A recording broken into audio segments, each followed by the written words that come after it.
Queen Elizabeth II, the longest reigning monarch in British history.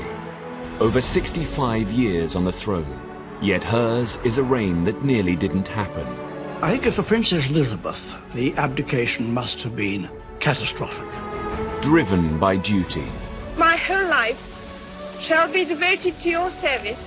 She's ruled over crisis and war. Our thoughts today are with those in the South Atlantic. And dramatic social and technological change. Television has made it possible for many of you to see me in your homes on Christmas Day. She's seen over 12 prime ministers come and go. The Queen has a very sharp mind. She's endured the breakup of the Empire and the creation of her beloved Commonwealth. The Queen had an instinct Of what the new Commonwealth was about. Throughout it all, she's been a steadying presence. Yet the most famous woman in the world remains mysterious. This is the inside story, as told by her closest friends and advisors. I think the Queen is basically a very shy person. She's very humble, actually. She's a wonderful mimic. I mean, she's really, really funny. It's hard to imagine a world without her. She has done her job bloody well. Elizabeth, the wife, the mother, the Queen.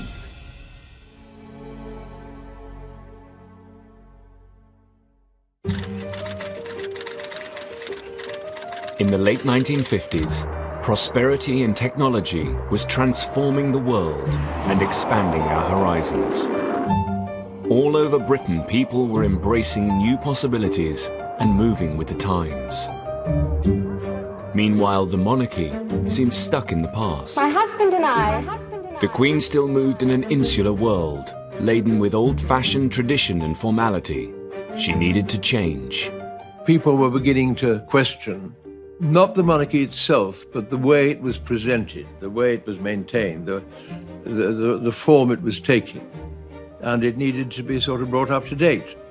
The Queen is, by instinct, conservative with a small c. She accepts that change must come, but wishes to be quite certain it's necessary before she goes along with it.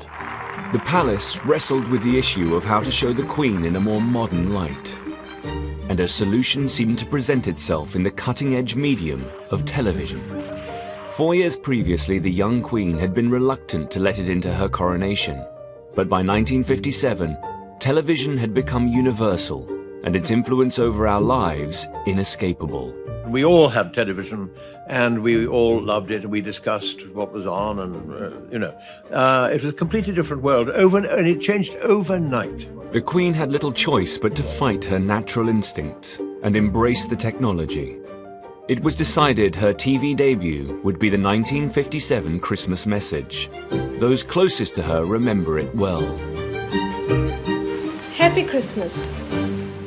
The Queen described it as nerve-wracking, but she was in good hands, and she was in her own setting, and they moved the furniture around a bit. It must have been quite daunting, because you don't know how you're going to react.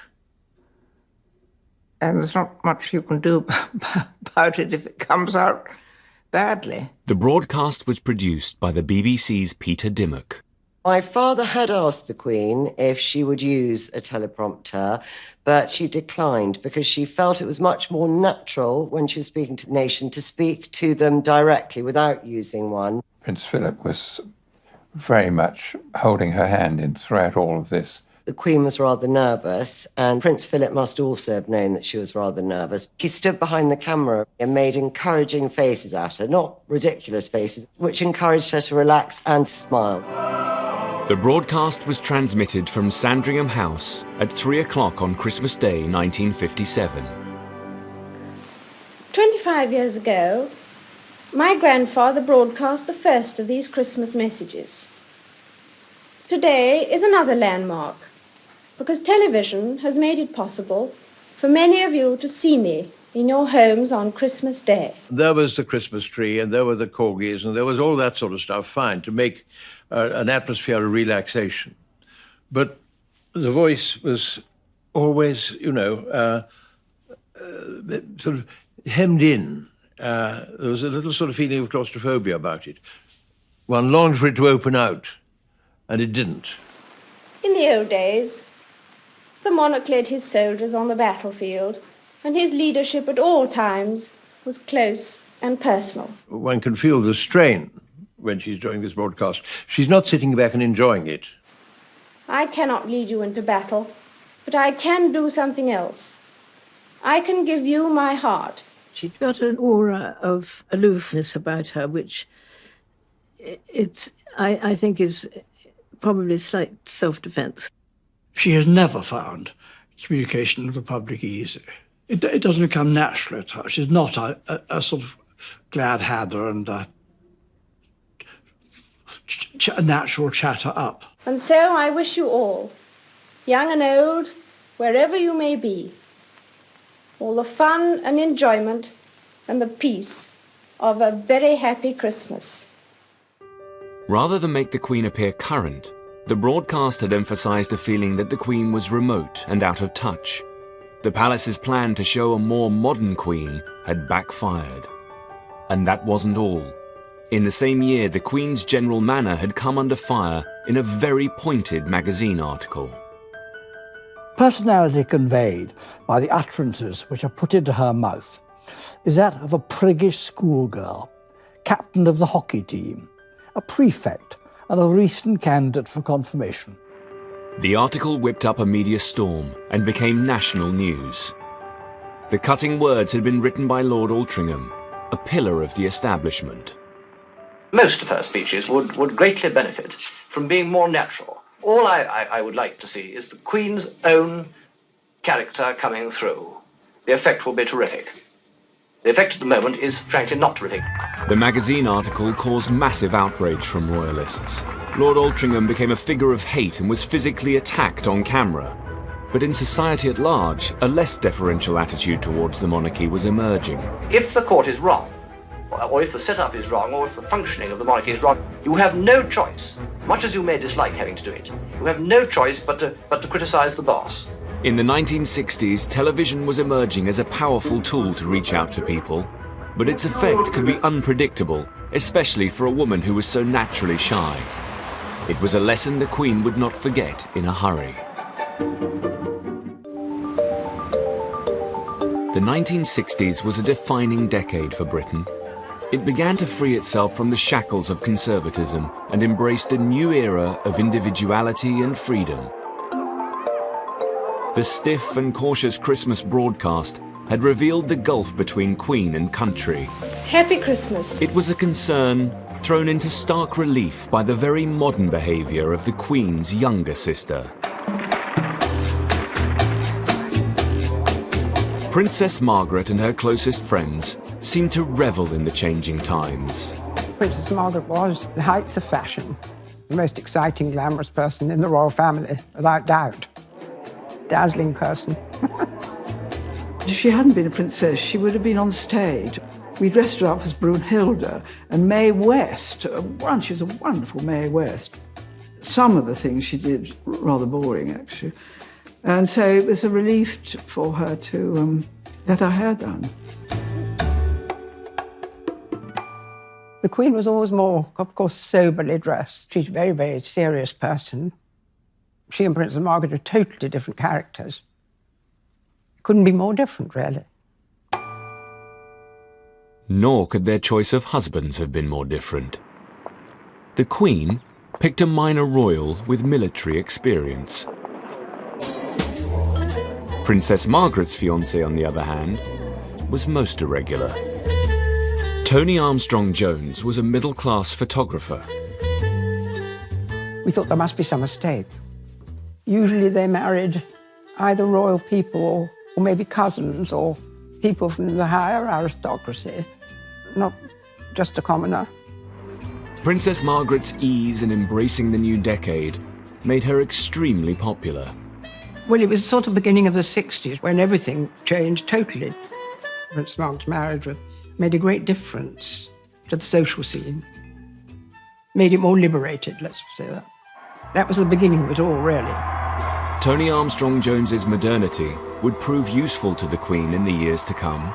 But in the early 1960s, Princess Margaret and her husband were a reminder of what Elizabeth could never be. Elizabeth bore the burden of being queen and restricted by royal protocol. She had a much more precarious balancing act to negotiate. Changing of times must be a challenge for any part of the establishment. God, if it gets really out of date and out of touch, then it ceases to be relevant, and in the not so distant future it will cease to exist. A trendy monarch, I think, would be a horrifying concept for her. But a monarch completely out of touch who didn't notice that things were changing would be as disastrous. While the Queen was considered out of touch at home, it was a different story on the global stage. The Commonwealth had always been hugely important to her. In her role as its head, the Queen was unhindered by centuries of tradition and protocol. Here she found it easier to focus on the future rather than the past. The Queen has always been at the progressive, encouraging edge of the modern Commonwealth as a voluntary association, in sharp contrast with the rather more outdated attitudes of some in the British political scene. Including her Prime Minister, Harold Macmillan. Harold Macmillan may have talked about the winds of change. She knew they were blowing.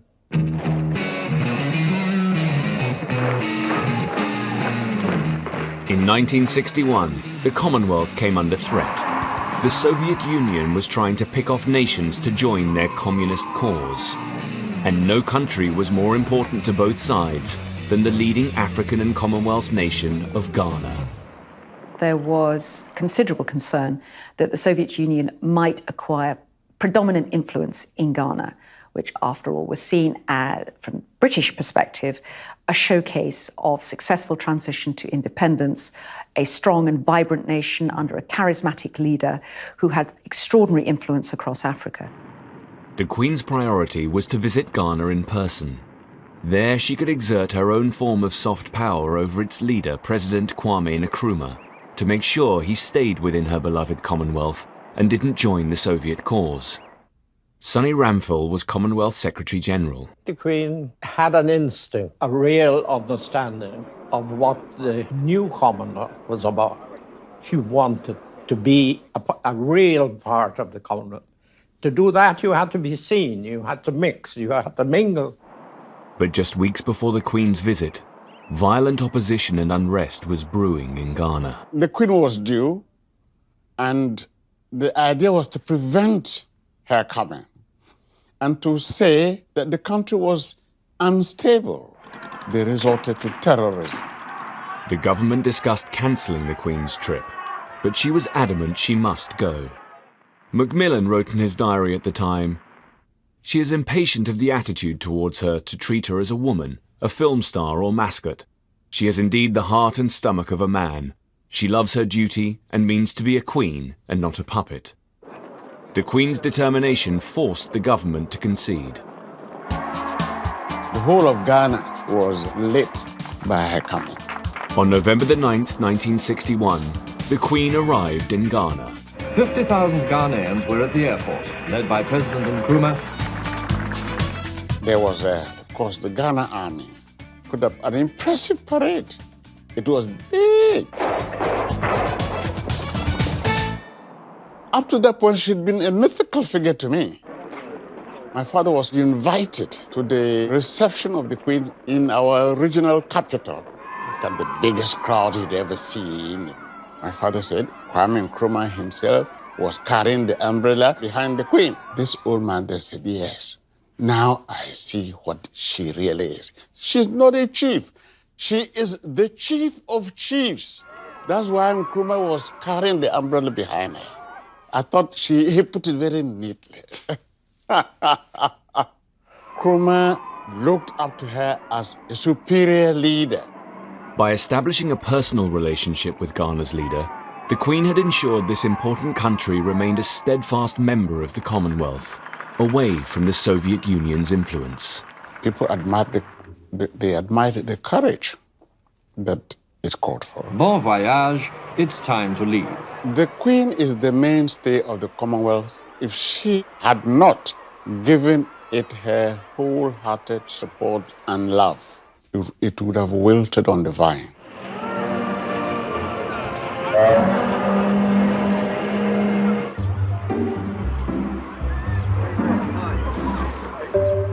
Back at home, the Queen found herself ruling a country undergoing its own political upheaval.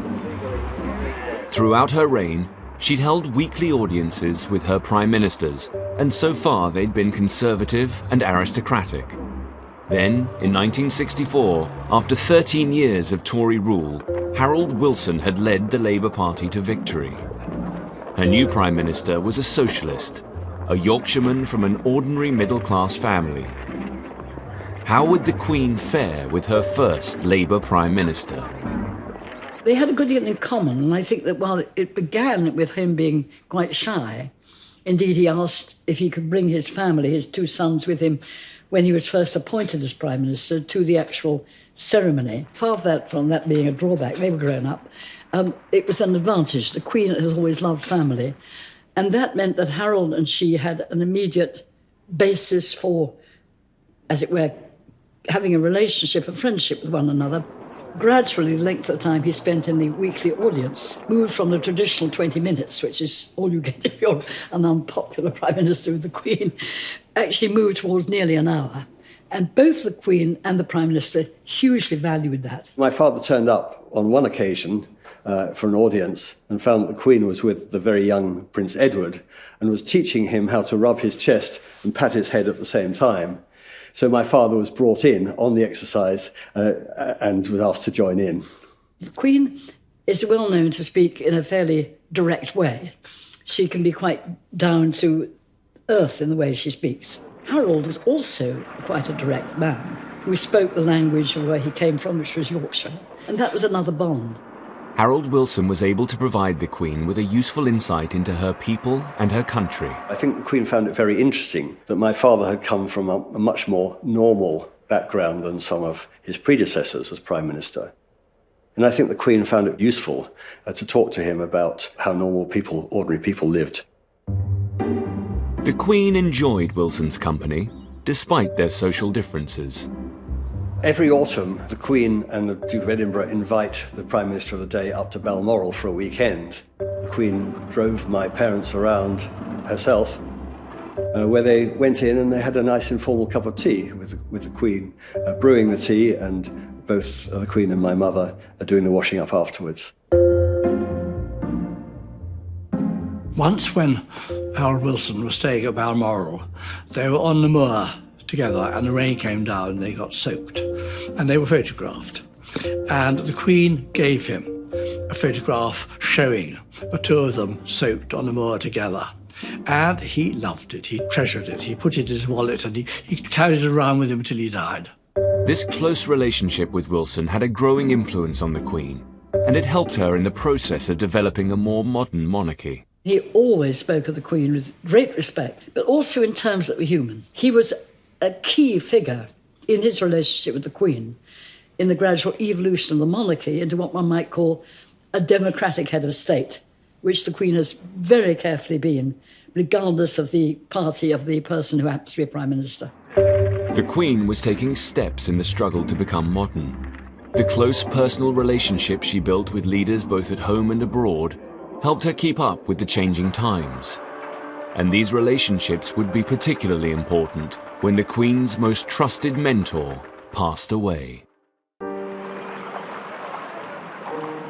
As the 1960s progressed, the Queen distanced herself from being the traditional untouchable sovereign. She started to emerge as a fairer and more approachable monarch. Nowhere was this more evident than at the funeral of wartime hero Sir Winston Churchill. He had been her first Prime Minister, her mentor, and her friend. Winston Leonard Spencer Churchill, Knight of the Garter, Order of Merit, Companion of Honor. The coffin is borne by a bearer party from the Brigade of Guards. With the Royal Air Force escort, it will now be drawn by a Royal Naval gun crew to St. Paul's. Sir Nicholas Soames, Churchill's grandson, was at the funeral.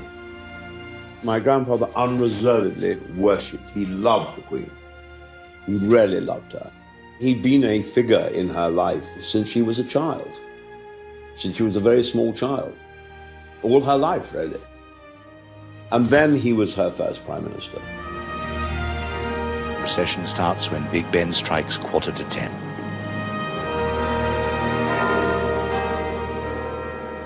I was 16. I walked in the procession with my father and my younger brother, Jeremy. You see the male members of the family walking, small, sad. The Queen was obviously very sad and very moved by his death, and also a tremendous reminder of her father and what they'd been through together in the war. It was the end of an era. This funeral was a very special funeral. It was a state funeral, and the leaders from all over the world came. State funerals are usually only staged for monarchs, so one for the Prime Minister would be a rare chance for the Queen to publicly pay her respects. Yes, it was a strange sensation. He's gone. Something has stopped. Anthony Mather was head of the bearer party that carried Churchill's coffin. The crowds were 10 deep on the pavements, and the same around the courtyard here in front of St. Paul's. The President of France among the monarchs and other heads of state. Representatives of over 100 countries, of many races and many creeds. The heads of state and members of foreign royal families were here, again in advance. Churchill served the British Crown during the reigns of 6 monarchs. The close bond between the royal family and their most faithful servant is at the very heart of this ceremony today. The Queen will normally arrive last at any event and will usually leave first. This occasion, it was different. She arrived before the coffin and before the Churchill family, and indeed left after both of them. The Queen had made the decision to put her royal privilege aside and bestowed the honour of arriving last to Churchill's family and his coffin. The Queen waives her right to be the last to enter. This privilege is accorded to the Churchill family. It is absolutely exceptional, if not unique, for the Queen to grant precedence to anyone. So for her to arrive before the coffin was, before my grandfather, was in itself, I think, a beautiful and very touching gesture.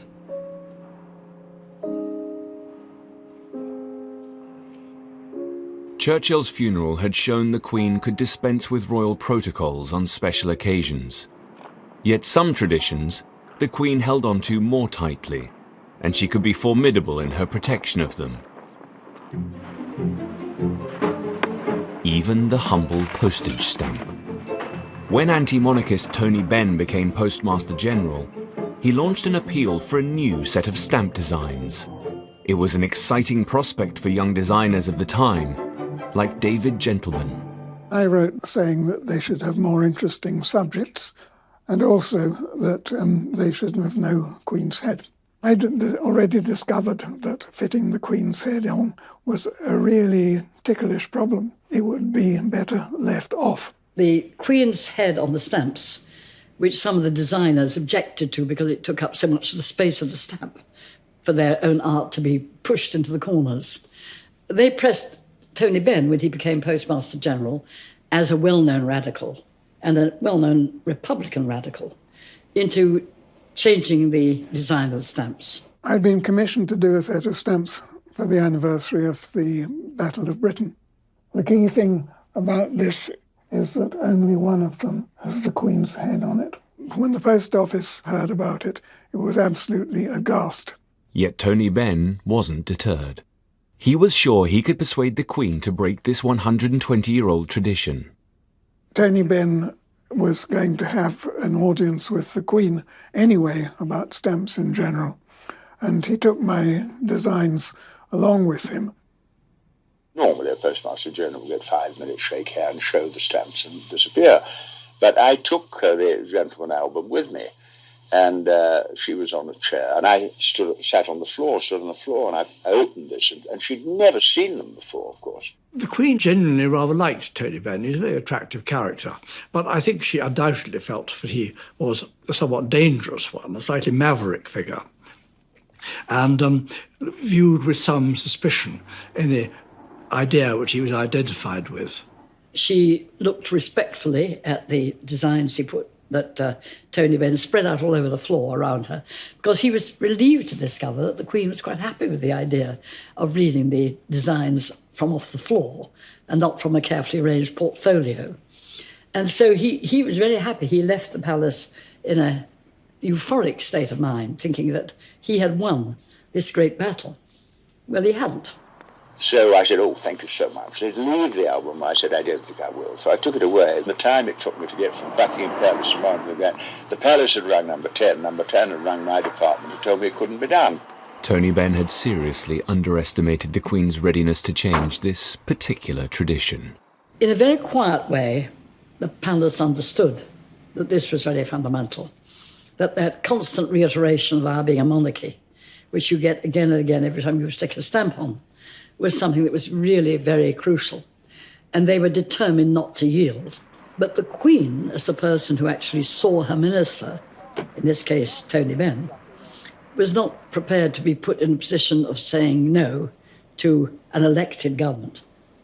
What then happened brilliantly, I think, was a very clever compromise. The silhouette of the Queen's face, or the Queen's profile, which now appears on all our stamps, sometimes in black, sometimes in gold, but always there, very small, but clearly present.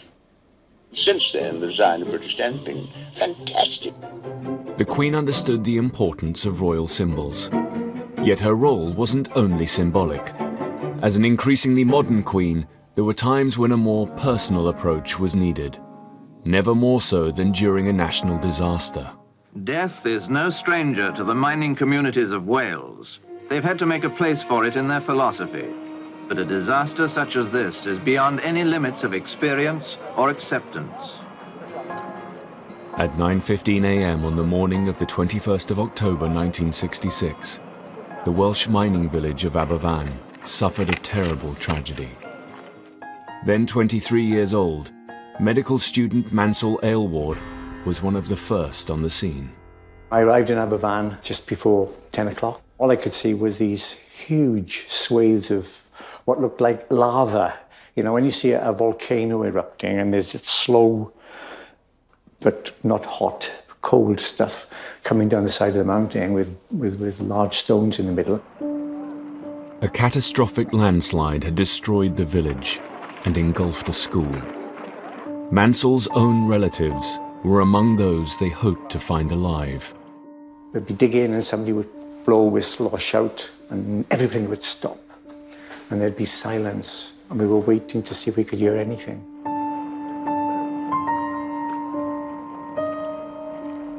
A shout went out that they'd made a cavity into one of the classrooms. So I got in and we expected, therefore, we will find people who are alive. But when I got in there, that was the thing that affected me for a long, long time afterwards, you know.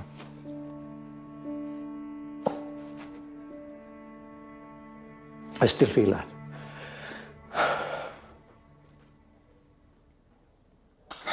Rows of dead children sitting in their desks.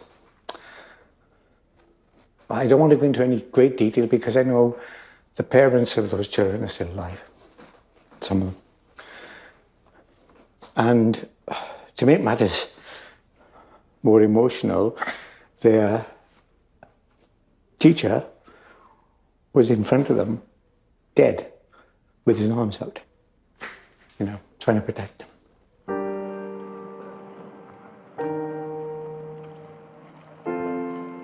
Still kept on as if, you know, we were still going to try and find people alive. And didn't happen. 116 children and 28 adults died. The whole country was in shock. Prince Philip visited Aberfan the following day, but there was a feeling that the Queen's presence was needed. The Queen's closest advisors and friends remember she had felt incredibly torn. The Queen's motives were absolutely the best. She did not want to go there and distract the attention of those who were still trying to find living children under this awful mudslide. Because nobody doubts how she would be feeling. And if you'd lost a child and she suddenly appeared, you wouldn't appreciate it really, would you? I don't think I would, anyway. The Queen was also struggling to manage her own emotions.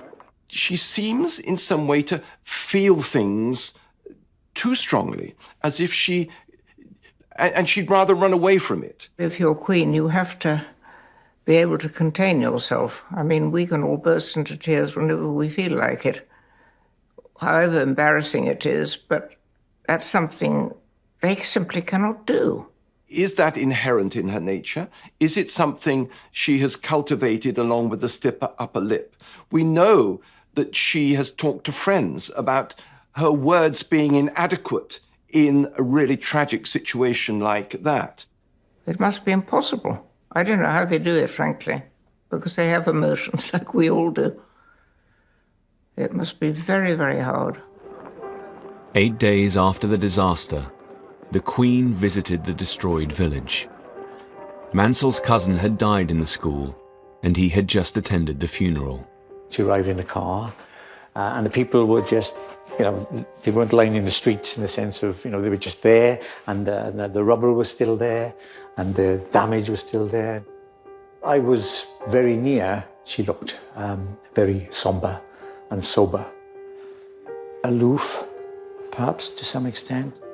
As she moved along, there was this young girl who presented her with flowers. It seemed to me that her demeanour changed. When she saw that little girl and she took the flowers, even though it was perhaps only a matter of seconds, she looked very, very distressed. Aberfan affected the Queen very deeply, I think, when she went there. It was one of the few occasions in which she shed tears in public. I'd only seen films of the Queen, but I'd not seen her, or any member of the royal family really then, show anything at all other than stoic, stiff upper lip. She was as touched as anyone else that I'd seen in those few days.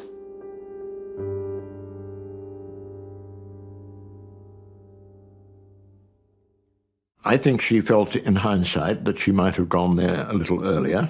It was a sort of lesson for us all that you have the need to show sympathy and to be there on the spot, which I think people craved from her. Showing her human side at Aberfan had made the Queen seem less remote. A more open monarchy was going to be the way forward.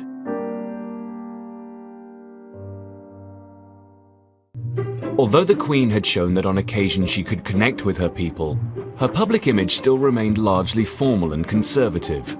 It was an impression her advisors became determined to change.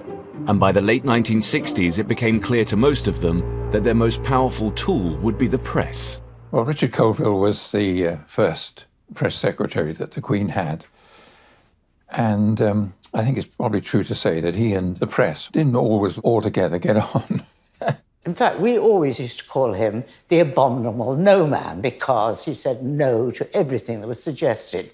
He saw his job, I think, as keeping the media at bay a bit on behalf of the Queen. This was not really good at a time when things were changing in society. The monarchy's like justice. It's not only got to be done, it's to be seen to be done. In 1968, the Queen replaced Commander Colville with an Australian, William Heseltine, a risk-taker who would transform the Queen's image. Well, thank you very much. That's a flattering sort of thing to say. I was a little bit more sympathetic to the media and their wish to know a little bit more about the Queen and Prince Philip as people. It was certainly my own feeling that there was room to move a little bit more towards the idea of access and the presentation of the Queen and members of her family as warm, human beings. Heseltine proposed the Queen be subject of an observational documentary. It was considered a radical idea. For the first time ever, the private life of the sovereign would be documented and shared with the country. Do you wish we haven't let the puppies out in the snow? Yes, try. Yes, try, Mum, you must. Mummy, my puppy. Well, we'll see if she's allowed out in the snow. Cameraman Peter Bartlett filmed the off-duty Queen and her family for almost a year. Right from the start, there were absolutely no restrictions. Nobody ever told me to say, that's you're too close, come away, don't stand there, don't do this. Jump! Jump! She got used to me being around with a camera much quicker than she got used to the idea of there being a live microphone. Up until then, everything that the Queen spoke was scripted. Have their big ears and their big paws. There's a lovely big tubby lad, this. Except you are making a fair mess of my jacket. Aren't you? I don't think Prince Philip liked it very much. He approved in theory of the project, but when it came to the actual experience of having these people about him, he was a little impatient about it. But the Queen was wonderful about it. We filmed all sorts of things. One of them was the Queen taking Prince Edward into the village in Balmoral to buy an ice cream. We got into the shop, got the ice cream, but the Queen doesn't carry any money. And I'm here to tell you, she still owes me £0.50. These were real, living, breathing human beings, and they were a family. And that's something we saw time and time and time again. It was one of the most fascinating things I've ever done. It showed that they were not only nice people, but they were not very different from ordinary people. It was a great success for the public, and really things after that could not go back to what they had been.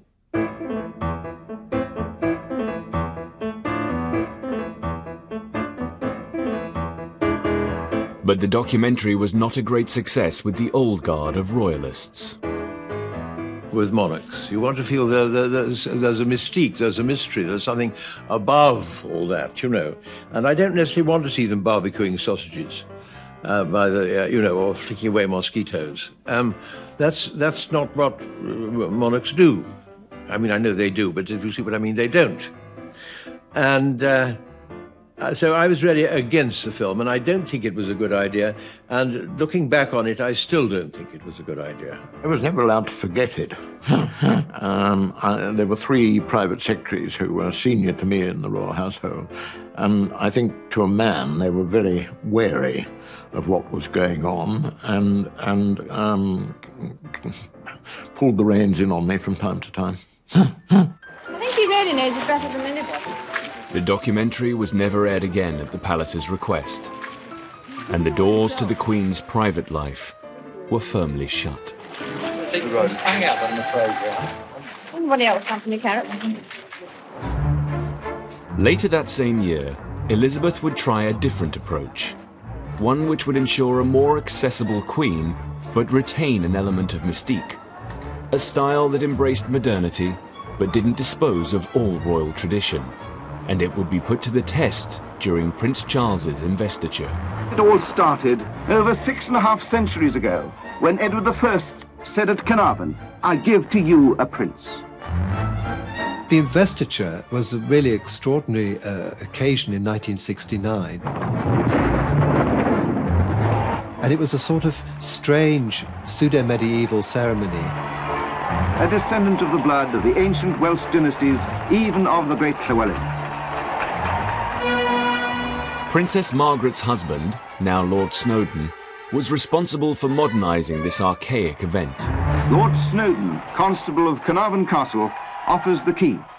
And Dame Gillian's husband was the Garter King of Arms, organising the ceremonial elements. Lord Snowdon invented a new uniform for himself. It was green. He was quite a small man, and he came to be known rather unkindly as the little green elf. Full television coverage would be critical to ensure people felt a part of the ceremony. The ceremony was designed for television. The canopy on the dais was transparent so that the cameras could see through if they needed to. The design of the ceremonial garb was modern and cutting edge, including the coronet. Lord Snowdon wanted something that was different and younger and sparkier, and so this crown has got spikes sticking up, and it just isn't, it's just different. I've never seen it worn again. I don't know if it ever will be. The coronet for sovereignty. It was a very innovative, modern design and didn't really relate to any other coronet that had been made before. The coronet itself was designed by Louis Osman. The rumour was that there was a ping-pong ball inside the orb on the Prince of Wales coronet. I know it's absolutely true. There is a ping-pong ball inside the coronet. When you peeled away the gold, you could see the name Helix actually on the gold and the ping-pong ball, which sort of great hilarity. I think it's absolutely lovely. It's sort of a reflection of the 1960s where anything goes. The ceremony was watched by 500 million people worldwide. The public, they always enjoy these royal flummeries, you know. It's quite fun. They liked it.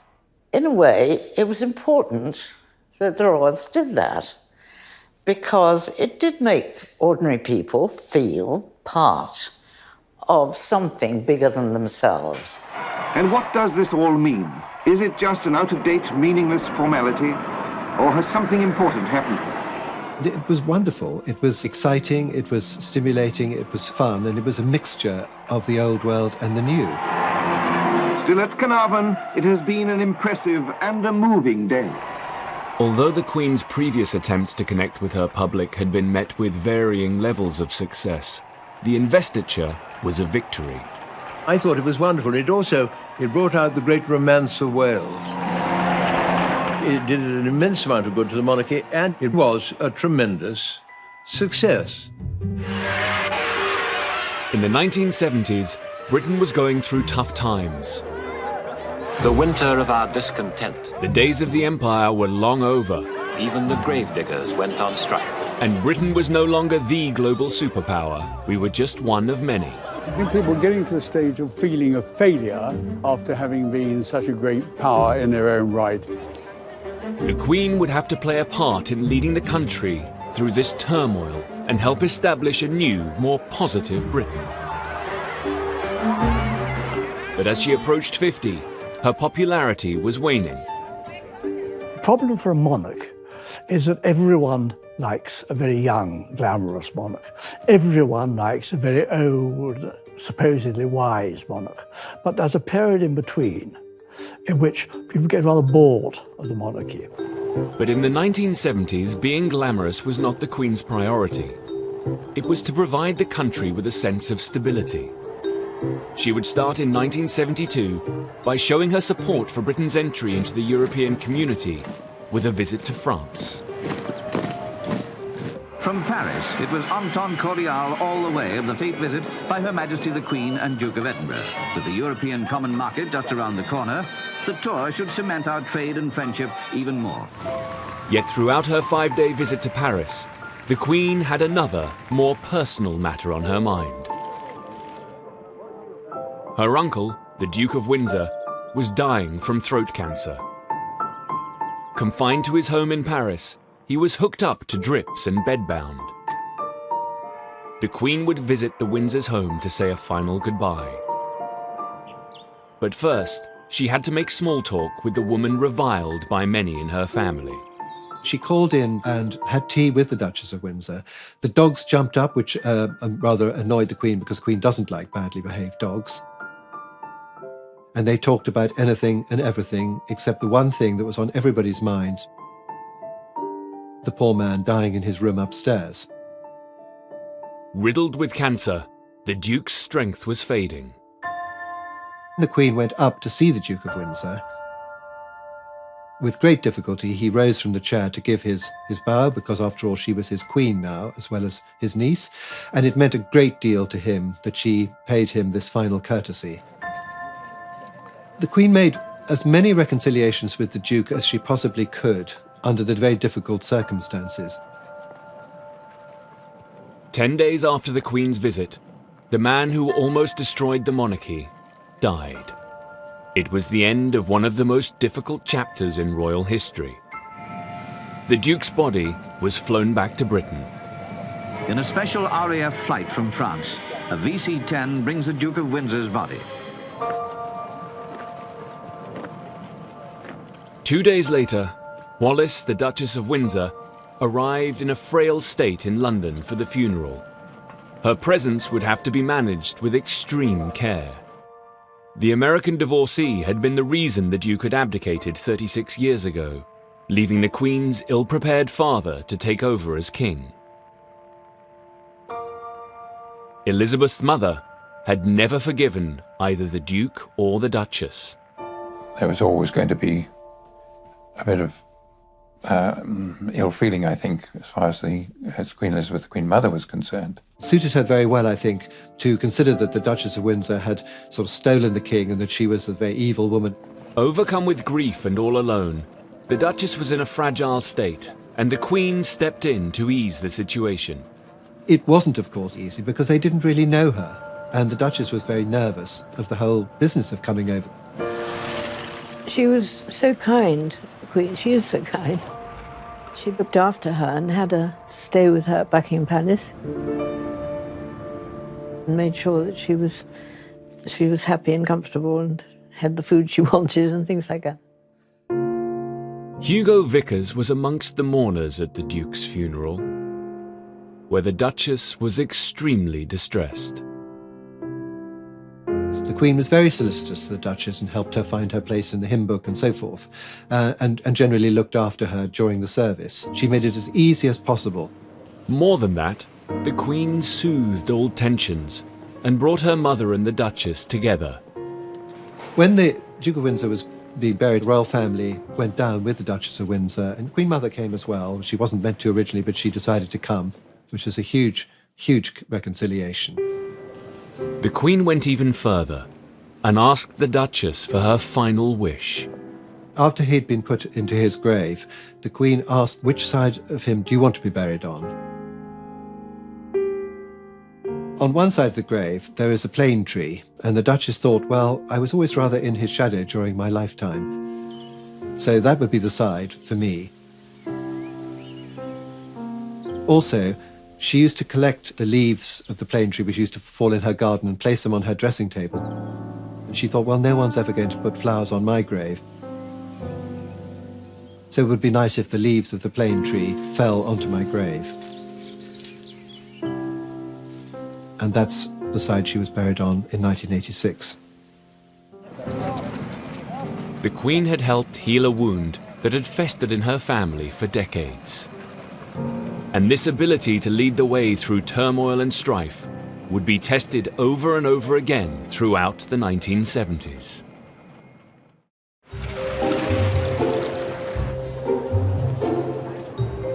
By the 1970s, Elizabeth had been queen for almost 20 years.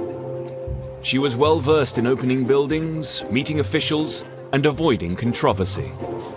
When you think of some of the events she's had to sit through hours on end, that takes some doing. I thought when I was private secretary arranging the programmes, sometimes one ought to build in a small spontaneous disaster, because she so enjoyed it when something went slightly wrong in the course of the day's event. There was an occasion in Papua New Guinea. The Queen had arrived with the usual formalities. The local MP was dressed in PNG fashion in a few feathers and not very much else. And he got up to speak and he couldn't see his notes. What those who were seated behind him could see was that his bare and rather sweaty bottom had attracted all the notes, and there they were, firmly attached to his person while he looked about for them. And that was the sort of incident that appealed to her very much. Back in Britain, the Queen had a lot more to worry about than the odd mishap by a foreign dignitary. And whilst she navigated her way through this difficult decade with care, her husband was, unfortunately, less cautious. Queen Elizabeth has not had a pay raise for nearly 18 years. Is that creating an awkward situation, sir? Very. We're going to the Red Devil next year. I should probably have to give up polo pellets in pieces like that. Poor old Prince Philip. He knows what he's doing. He's not stupid. But there is something in him which simply can't resist saying something outrageous. I think it was one of Prince Philip's throwaway remarks to stress the Queen, probably more than any other suggestion could have done. Somebody's got to do the job. The Queen wasn't the only one upset by Prince Philip's comments. His reference to royal hardship was met by public furore. When Prince Philip comes along and says he'll have to engage in the supreme hardship of doing without his polo, it really is more than I can bear. In contrast to the rest of the country, there was a feeling that the Queen had it all. In 1971, Britain's housing was dilapidated, yet the Queen enjoyed living in a choice of 5 grand homes. Jobs were lost and companies went bust, while the Queen travelled the world in private jets and boats. People particularly disliked the royal train. Funded by the taxpayer, it was seen as an expensive luxury. Mr. Mellis, how long have you been the royal chef on the train? Over 12 years. How many trips is that? Good gracious, I couldn't tell you. This is rather a lot. Nick Edwards shows us around the Queen's carriage, which she used until 1977. He's in charge of maintaining the royal train's high standards to this day. One of the last things I do before we get to the departure station is to make sure the train's been dressed properly. The Duke of Edinburgh is an old W.H. Smith road atlas to see where he's travelling on the train. And finally we make sure the temperature's okay. The Queen likes it quite high, and the Duke of Edinburgh likes it a bit slightly lower, and the Prince of Wales likes it very cold. The Queen's old carriage was both comfortable and functional. So we go into the coach, make sure the sleeping and bathing accommodation is set up. This will be the only time that we go into the Queen's accommodation, just to make sure it's done correctly. Hot water bottles, fans, etc. Into the bathroom accommodation, toiletries, making sure everything's clean and tidy, anything that's required, tissues, etc. The royal train was the Queen's favourite way to travel around Britain. She liked not being in too much of a hurry. And of course, if you're on the train, nobody can get at you. And for those close to her, it was an extraordinary experience. One of my own experiences of travelling on the royal train was of actually having my first and only bath on a moving train. So there's a confession. For the public, the royal train, with its custom-built carriages, dedicated staff and meticulous preparations, was an indulgent luxury, which they were paying for. The people of Britain have paid for the running of the monarch's household, close family and official duties for the past 200 years. This money is called the civil list and is set at the beginning of the monarch's reign. In 1952, Parliament decided that Her Majesty should have a sum of £475,000. Since then, the cost of living index has indicated a huge increase in all costs. By the 1970s, the Queen was struggling. The civil list had been hit hard by inflation. The cost of everything in the country in those 20 years had gone up enormously. By 1971, the Queen's finances had reached crisis point. And to continue in her role as head of state, she reluctantly went to Parliament to ask for an increase to the civil list. Neither the palace nor the government liked going back to Parliament for more money for the civil list. It didn't go down well. A cross-party select committee was set up to look into the matter. Well, it was a political hot potato. It was a thing that needed to be shepherded through quite gently. Some MPs were appalled and described the request as the most insensitive and brazen pay claim made in the last 200 years. There ought to be a cost-benefit analysis of the royal family expenditure on income. Since a civil list was a civil list, it's always been for the duration of the reign, however long. Thank you both very much. The inquiry would become the biggest investigation into the value of the monarchy of the Queen's entire reign. A 264-page report was compiled. The public needed to be convinced that this wasn't just a pay rise to the Queen. It was money that was spent on public duties that the Queen performed in the national interest and not private fripperies. And so, without any fuss or bother, the palace showed them the books, as it were. How much was spent on entertaining visiting heads of state? How much was spent on travelling around Britain? All the sorts of things that you see being done. Everyday expenses, you might say, absolutely essential. Including £1,455 on newspapers and £7,217 on laundry. There had never been such detailed exposure of the way in which money provided under the civil list was used. This really was a groundbreaking exercise. After 6 months of deliberation, Parliament agreed to increase the civil list to £980,000. But not before questioning whether the Queen's mother, husband, daughter, cousin and sister also gave value for money. One person in particular was hotly debated. Some people criticised Princess Margaret and felt that the money that, taxpayers' money that went, was more than was necessary for her public duties. The suggestion that Margaret stop receiving funds sent shockwaves through the family. The idea of Princess Margaret, say, the Queen's own sister, getting struck off the civil list was certainly totally unacceptable to the Queen, and a Louis XIV moment when she just stamped her foot and said, "Margaret's my sister." No, the Queen stuck by her. The Queen won this battle, and Margaret remained on the civil list. Elizabeth was fiercely protective of her younger sister. And that protective attitude was about to be called on again, when Margaret became the prime target of the press. In the 60s, the readers would want total respect and gushiness about how radiant the Queen was looking. And the only thing that the press secretary did was hand out descriptions of what the Queen was wearing, as if we were blind. But by the 1970s, the old respectful relationship between the newspapers and the royal family was over. The hard times of the early 70s extended to Fleet Street. The newspapers were fighting each other for survival. It was dog eat dog, and into this situation comes Rupert Murdoch. Murdoch had bought the Sun newspaper and led the way in setting the tone of the new style of tabloid press.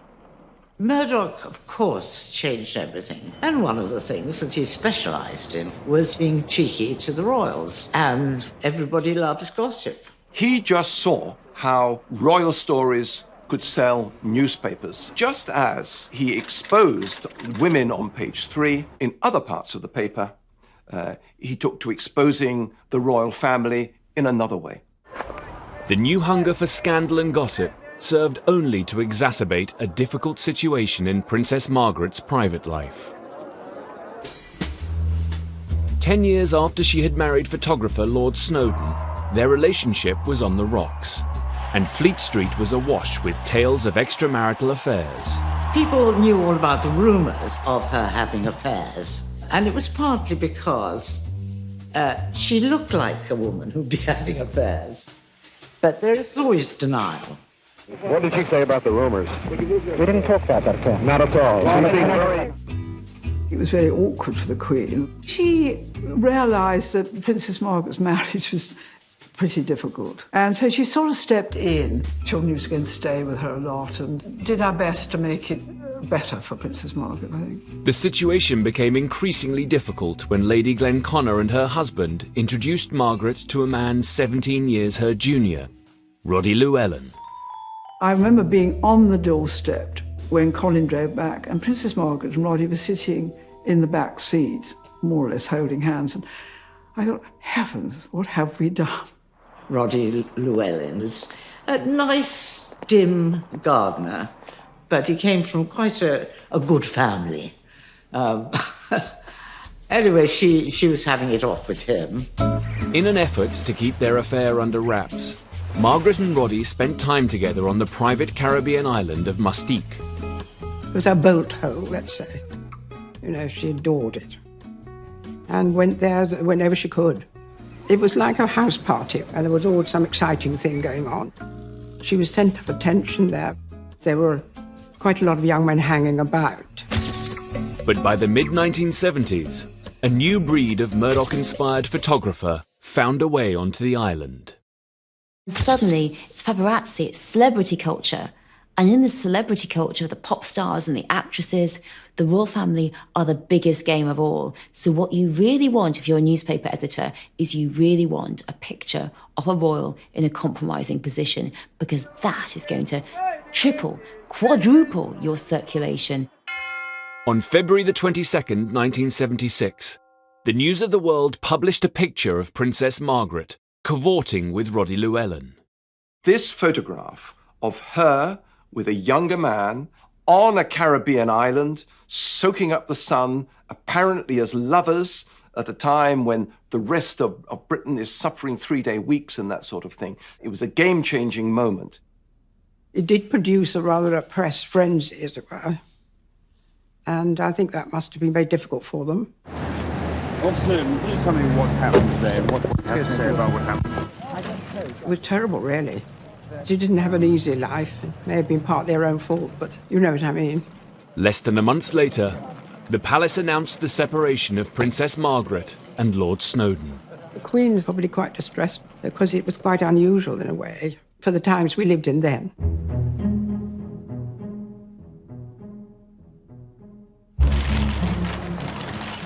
Princess Margaret's love life had been a matter of distress for the royal family right back to the 50s.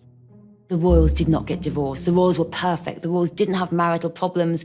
They were the fairy tale. That was the idea.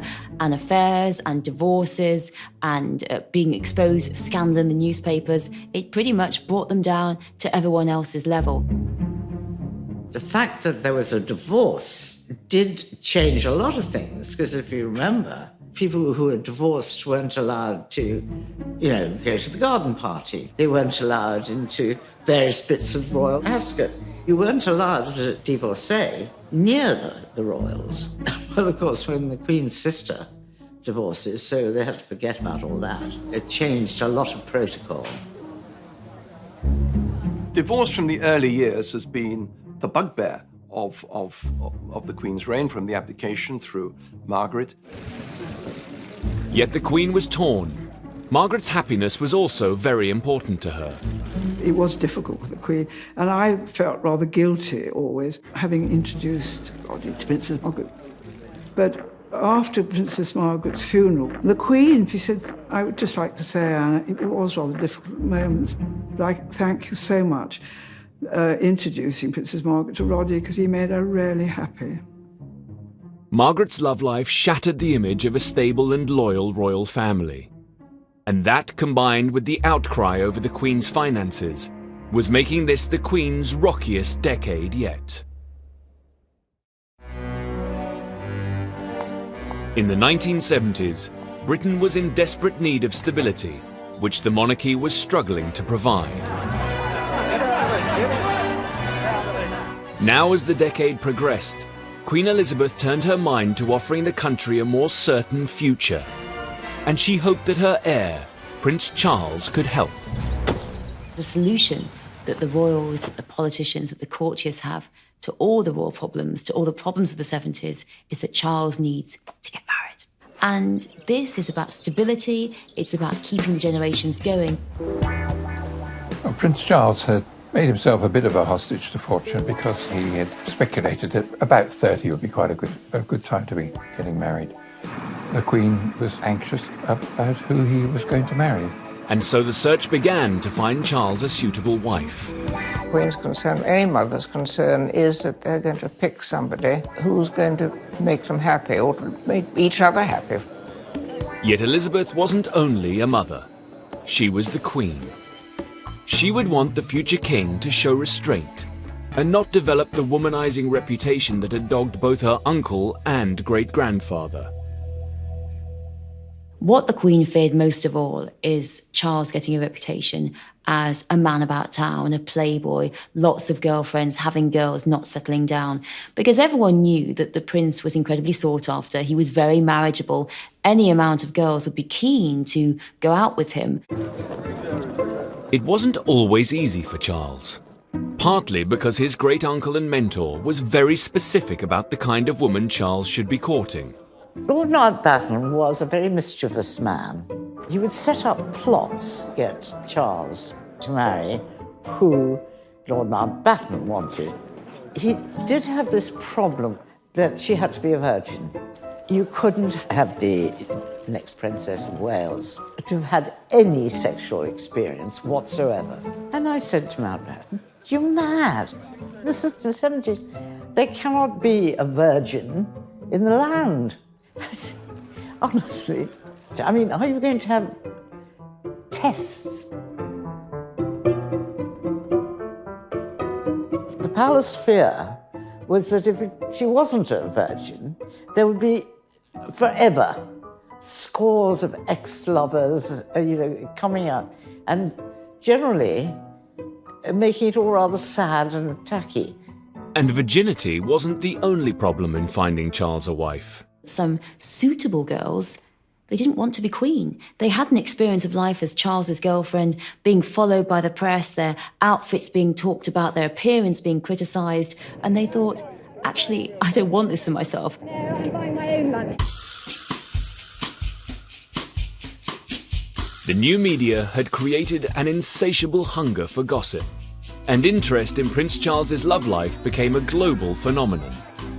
Almost every working day of the 5 years I was at the palace, we had a call from somebody asking us who is Prince Charles going to marry, telling us would we comment on so-and-so. There was this absolutely unending interest. There's obviously going to be particular attention to the heir to the throne. Wherever he went, whatever he did, there's going to be a camera or somebody to pick up something he might have said, or going to somebody, did he say this? There's always a picture of him. And even in Australia, when he came out of the sea, there was a girl chasing him and trying to kiss him. It never stopped. Much to the palace's disappointment, the 1970s came and went without even an engagement. Not least because Charles was prone to falling for women that he legally could not wed. He said to the Queen Mother one day, he said, "You know, Granny, it's awful. I keep falling in love with Roman Catholics." and she said, "Oh, darling, do be careful."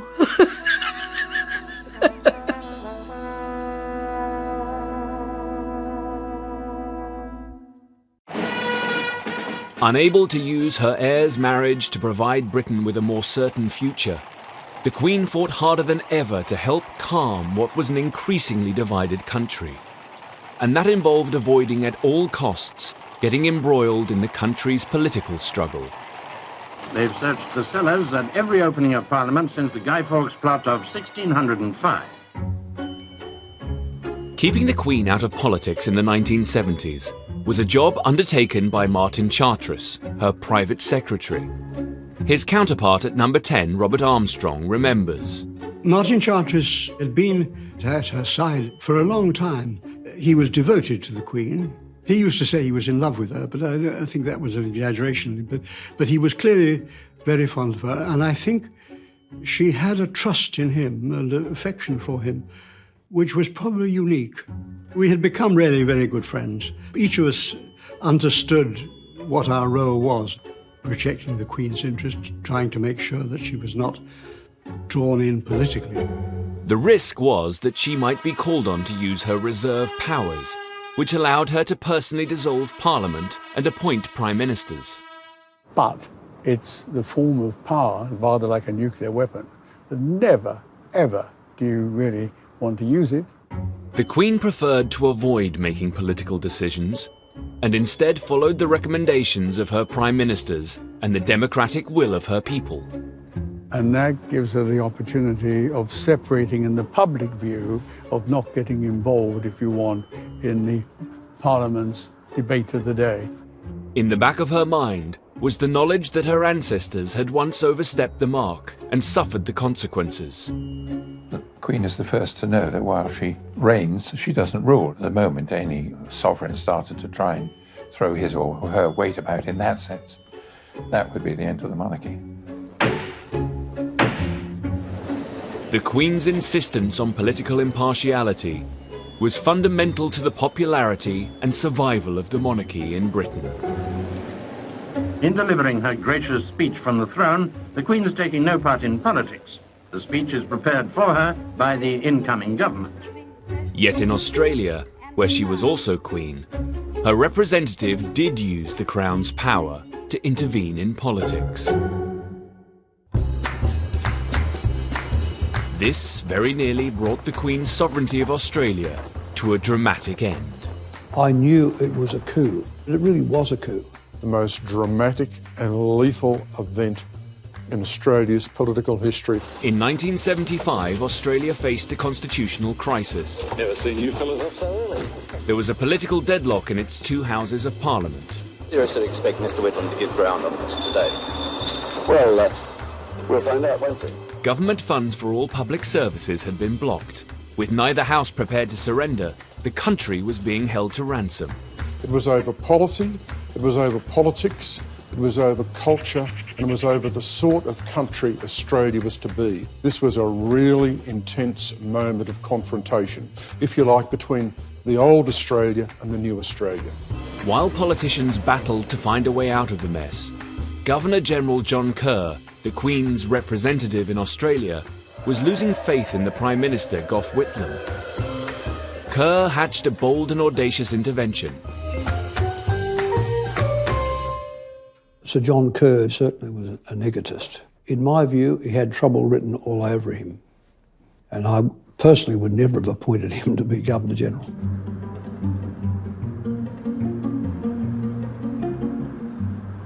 This is the Prime Minister's office. Mid-morning on the 11th of November 1975, Gough Whitlam, sitting at that desk, rang Government House, spoke to the Governor-General, Sir John Kerr, informed the Governor-General that he wanted an appointment to resolve the crisis. Meanwhile, on the other side of the lake, at Government House, Kerr's plans have reached a very advanced stage to sack the Prime Minister. The documents are all being prepared. This is a constitutional ambush. I was with Gough Whitlam and Kerr the last time they saw each other in a happy way, and they were having a great old time, guffawing and laughing. There was no warning for Whitlam. Kerr broke all the conventions. Whitlam goes to Government House. Kerr, on the table in the study, has face down the dismissal letter. Kerr hands Whitlam the letter and gives Whitlam the greatest shock of his political life, the body blow that terminates his prime ministership, not at the hands of the people, but at the hands of the Governor-General through use of the Crown's powers. Kerr had personally sacked Whitlam and appointed a man he believed could solve the crisis, opposition leader Malcolm Fraser. It was as unthinkable as the Queen firing the British Prime Minister on the spot. Paul Keating was the youngest member of Gough Whitlam's cabinet at the time. And I said to Whitlam, we should lock Kerr up. We should arrest him and lock him up. Well, may we say, God save the Queen. Because nothing will save the Governor-General. A call was made to Buckingham Palace. David Smith, the Governor-General's official secretary, said, I'm ringing to tell you that the Governor-General has just dismissed Mr. Whitlam as Prime Minister. Oh, I said, what did you say? He certainly gave the Queen no notice of what he was intending to do to resolve the situation until it had actually happened. Kerr's actions had been completely at odds with the Queen's desire to stay out of politics. We knew Kerr abused the powers that the Queen herself would have been entirely unlikely to have exercised. We were all surprised. Whether he could have put it off for a day or two and hoped for that a political solution of some sort might have been achieved is the matter about which I have been concerned and have still got the view that he might have done so. We know that in 1977, 2 years after the dismissal, the palace was quite happy to see Sir John Kerr retire prematurely. The consequences of involving the Crown in politics were monumental. It changed the very fabric of the Australian nation. It destroyed forever the general bipartisanship and goodwill between the parties here. And to this day, public life in Australia is disfigured by that event. The dismissal lit the fire of republicanism. Keating never forgot it, he never forgave Kerr, and always, close to his heart, harboured the idea of an Australian republic. The Australian Prime Minister flew the Republican flag. The Australian crisis proved that using the Crown's powers to meddle in politics would fundamentally threaten the Queen's position, whether in Australia or in Britain. Members of the Senate, pray be seated. It was an episode the Queen would never forget.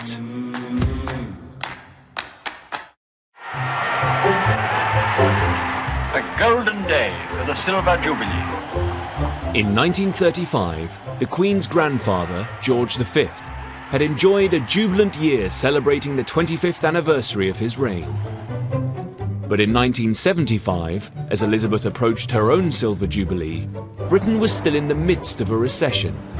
This was not a time for lavish festivity. The feeling was that the Queen's reign should be marked by a single day of modest ritual. The Queen herself was very anxious there should not be any undue expenditure on it.